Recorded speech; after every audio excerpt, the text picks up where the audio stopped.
Hi Australia, Nigella here, and I'm really excited to be able to talk to you about my new book, Kitchen Recipes from the Heart of the Home, because it's a book I've wanted to write for so long.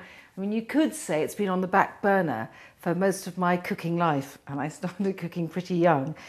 And why I feel it's so important to me is that I feel it reflects real life in the kitchen, which is to say, there's sometimes when you're on a bit of a midweek dash and you need to have fast recipes and certainly uncomplicated recipes, though all my recipes are pretty uncomplicated. And there are other times, maybe at the weekend, when it's easier to have something which cooks low and slow, but you are not needed at the stove while it's cooking in the oven.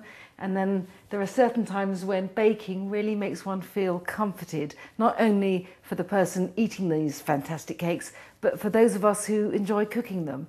So I've really tried to get, I suppose, my life reflected in this book.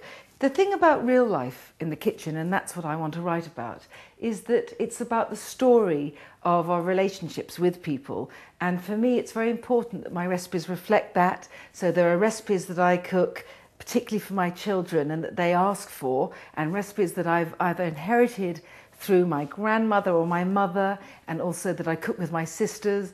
And all of this is very important because, in a way, how we cook is how we are and how we live. And what's really central to that, I think, is that real cooking at home, life in the kitchen, is about the leftover. So wherever appropriate, I have got a little note at the end of a recipe, and it's called Making Leftovers Right. And I love that because it's how I cook. And I've really wanted to write from the heart, just as the recipes are from the heart of the home, and these are recipes from the heart of my home. And all I can say is, I hope you enjoy cooking them as much as I do.